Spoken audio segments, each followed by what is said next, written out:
This is a special edition of Late Night Health coming to you from SupplySide West in Las Vegas, Nevada. And I am with one of my favorite people, and that is Amy Summers from Pitch Publicity and INICIVOX. What you said. And we're going to talk about your mentorship program and the fact that, congratulations, you've been in business for 20 years. I know. Can you believe it? I can't. It's hard to believe. When you first told your parents, I'm moving from Florida to New York to open a PR firm, what was their initial reaction other than, what the hell is PR? Well, it didn't exactly happen in that sequence. So I actually have been in New York now for 10 years. So half the time Pitch has been technically in New York and half the time it was in Florida. So I actually started my business in Florida when I was still in my 20s. So Wow. I guess I shocked my parents in stages. So first I told them I was getting a degree in PR and they didn't know what that was. And they were worried that I was going to make any money. And then I told them I was going to start my own business.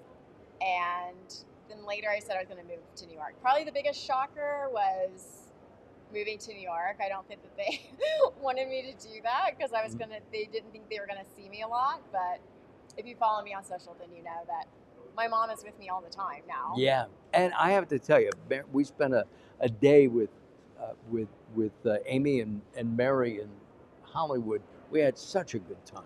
That was her favorite part of the trip. Oh, was it? So I took my mom to MBJ Summit, and she was my plus one, and we did a 20th celebration there for Pitch. Yes. And then we went to Santa Cruz, and we did all this fun stuff in California. And so when I asked my mom, what was your favorite part of the trip? She goes, riding around with Mark and his wife looking at the Hollywood sign. That was her favorite sign. And we couldn't quite get to the Hollywood sign. Yeah.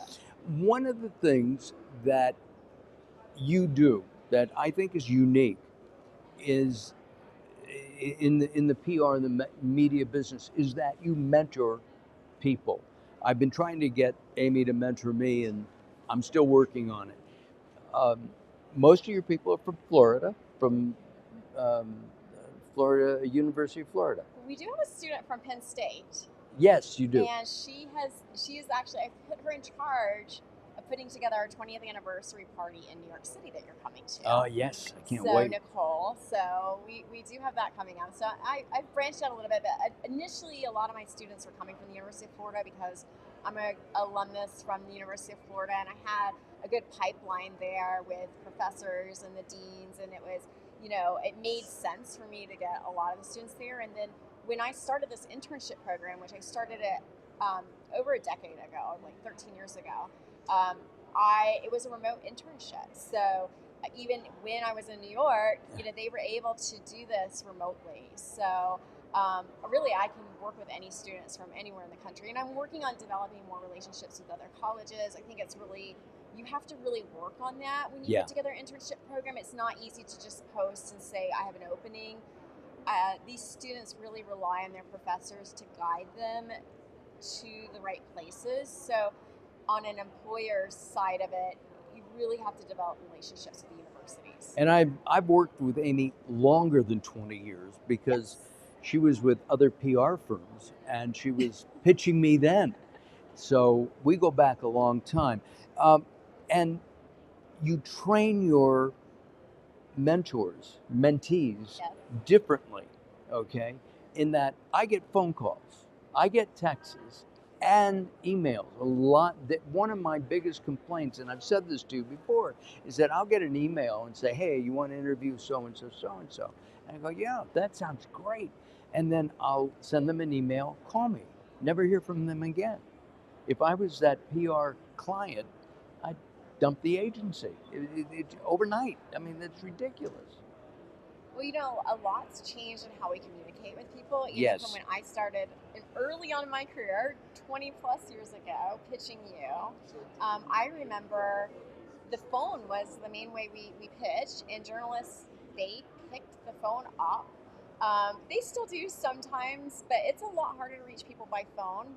Also, when we were starting to work, when I was pitching you in the early days of my career, we were still using fax machines.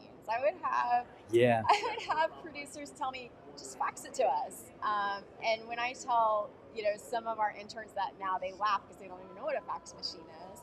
But I think as technology has changed, we have to kind of adapt to how people are receiving their information. And I think what you're experiencing, maybe with some other professionals in the field, is that they have to learn how to adapt to different forms of way of communicating. Responsiveness, there's really no excuse for that. You have to be responsive, but you have to really gauge how the person wants to interact with you professionally. Is that by text, by phone, email? What is the best way?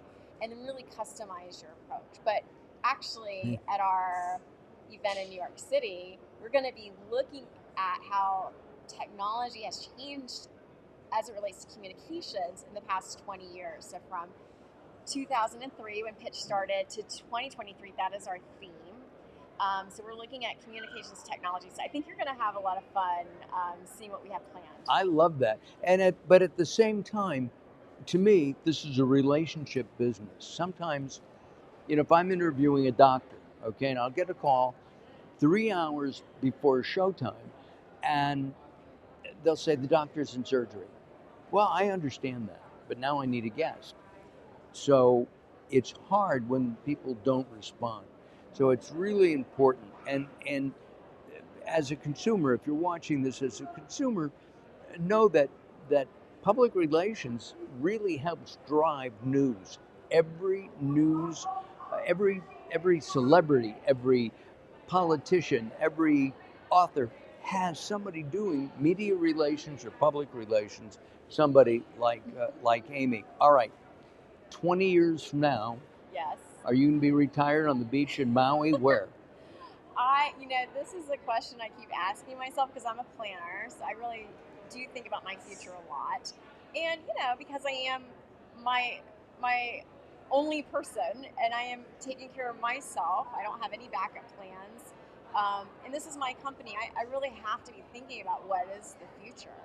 And I've decided that I really don't see myself retiring. I actually love what I do. I love the craft, and I like to work. I think that my work will evolve as time marches on. It has I may to. not have the same amount of energy level, but I really believe that we were all designed as human beings to do good work, on this planet, until our dying days. I think we were all designed that way. I really, when I go on vacation now, which I never actually have really been able to disconnect on a vacation since I started my company, because you always have to be on call at a certain level. I didn't get any. You were in Montreal with your mom. Yes.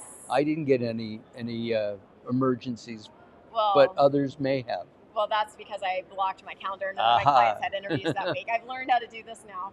But, even when I am on vacation, I can disconnect a little bit. I start to get a little uncomfortable. Like, I want to be doing work. I want to be doing something that I'm passionate about. And I'm lucky that I work for myself, because that means that I am doing exactly what I want to do. And I see myself always doing some level of work. And it's part of the reason why I started INICIVOX too, because that's going to be part of my next stage as we expand out to the masses. All right, you've known me forever, okay? Probably one of the longest people around. Have I lost any energy in these 20 years? I don't think so.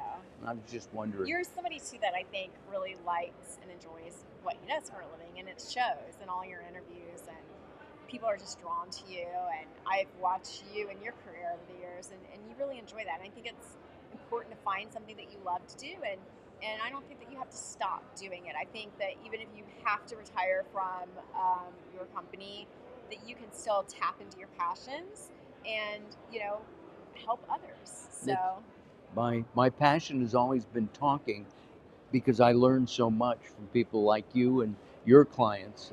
We talked to Karen Howard earlier, and others, Ken Red Cross, and I mean the list. Your list goes on and on and on, and I learned so much, and I think that's what's keeping me young.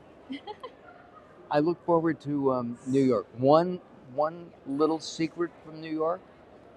Well, you're coming. That's cat's out of the bag I am. now. I mean, you're coming all the way from LA to New York City, so we're so honored about that. We do have a little surprise in store. I'm really excited that the 5 of us will be joining us. And if you don't know who the 5 of us are, do follow their podcasts. But these are 5 amazing, incredible powerhouse women that all worked at New York One News. And they left there, and I'm going to let that be the hanger. You're going to find out why they left. I think you're going to like the story of why they left their jobs. And they're going to come speak to us about what they've seen just in broadcasts, the changes in 20 years, and talk to us a little bit about careers and passion and keeping that fire going. Well, she didn't ask me for over 50 years. Anyway, listen, Amy, thank you very much. I can't wait to see you in New York. If you want information about Amy, we have 2 different websites for you up here. One is to learn about pitch, and one is to learn about mentorship and other things that INICIVOX is doing. Yes. So in INICIVOX, we're going to really be helping people get more mentorship.